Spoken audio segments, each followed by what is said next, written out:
Students, आपने lecture 12 के अंदर अबाउट डेंसिटी का जो डेरिवेशन था उसके बारे में स्टडी कर लिया है।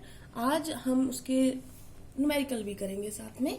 तो न्यूमेरिकल में जैसे फॉर एग्जांपल हम एनसीईआरटी बुक ले लेते हैं, तो उसके अंदर देखो कोई भी ले लो आप, 3 न्यूमेरिकल दे रखे हैं इसमें। तो हम ये ले लेते हैं, मान लो तो x ray diffraction study show that copper crystallize in an FCC unit. आपको कभी घबराने की जरूरत नहीं, जो ये बोल रहा है ना वो आप लिखते रहो।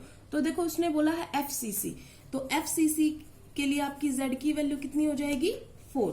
उसके बाद बोल रहा है within cell edge of 3.608 10 की पावर -8 सेंटीमीटर। इसका मतलब ए की वैल्यू कितनी दे रखी है 10 की पावर -8 सेंटीमीटर। उसके बाद उसने बोला है in a separate experiment copper is determined to have a density भी प्रोवाइड है 8.92 ग्राम पर centimetre cubic. Calculate the atomic mass of copper. आपने कॉपर का एटॉमिक मास बताना है कितना होगा।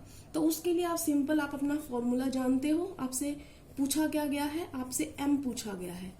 तो आप क्या करोगे कि आपको पता है कि according to formula of density of unit cell rho is equal to z into m over na into a की क्यूब। आपसे पूछा क्या गया है m, तो आप सारी चीजें कर दो उधर।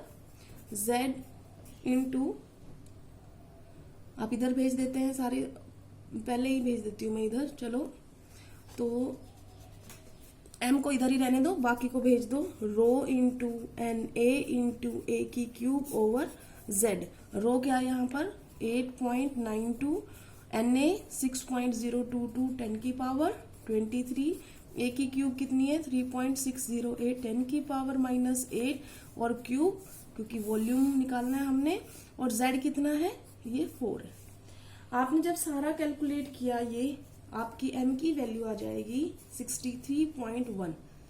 तो ये आपका आ गया इसका एटॉमिक मास। क्वेश्चन सिंपल था, कुछ नहीं करना। 3 नंबर का क्वेश्चन आता है और सिर्फ सब कुछ दिया होता है, एक चीज नहीं दी होती वो निकालनी होती है। जैसे आप चलो दूसरा क्वेश्चन कर लेते हैं। ये क्वेश्चन कर रहे हैं हम, ठीक है। इसने लिखा है सिल्वर फॉर्म्स सीसीपी लैटिस। तो सीसीपी अगला क्वेश्चन कर रही हूं मैं।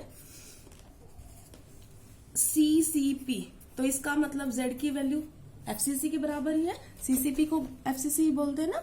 तो सीसीपी बना रहा है and x ray studies of its crystal show that edge length of its unit cell is 408.6 picometre. बेटा कई बार जो एज लेंथ है वो पिकोमीटर में दी होती है, आपको वो सेंटीमीटर में करनी होती है। तो मैं बता देती हूँ आपको, 1 पिकोमीटर होता है ना वो 10 की पावर -10 सेंटीमीटर होता है। अगर मीटर में कहेंगे तो 10 की पावर -12 मीटर होता है। तो हमें तो सेंटीमीटर में ही चाहिए।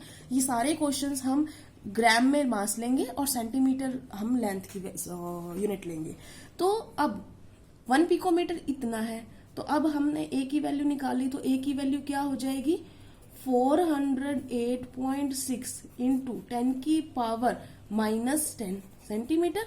इतना हो गया बस। उसके बाद उसने बोला है कि calculate the density of the silver if atomic mass इतना। तो आपको m की वैल्यू भी प्रोवाइड है कितनी 107.9 यूनिट। ये उसका एटॉमिक मास है। आपसे पूछा क्या गया है, आपसे डेंसिटी की वैल्यू पूछी गई है। नॉर्मल है, सीधा question. Density is equal to z into M over N A into a की क्यूब। z की वैल्यू आपको पता है 4, m की वैल्यू आपको पता है 107.9 और na आपको पता है। Na की वैल्यू कितनी होती है 6.022 10 की पावर 23। a की क्यूब आपने इसका करना है 408.6 इंटू 10 की पावर -10। ठीक है, ये आपने किया और आपका जो भी आंसर आएगा वो हम कैलकुलेट कर रहे हैं। तो हमने ये सारी कैलकुलेशन की, तो हमारी रो की वैल्यू जो यहाँ पर आ रही है वो आ रही है 10 की 0.5 ग्राम पर सेंटीमीटर क्यूबिक।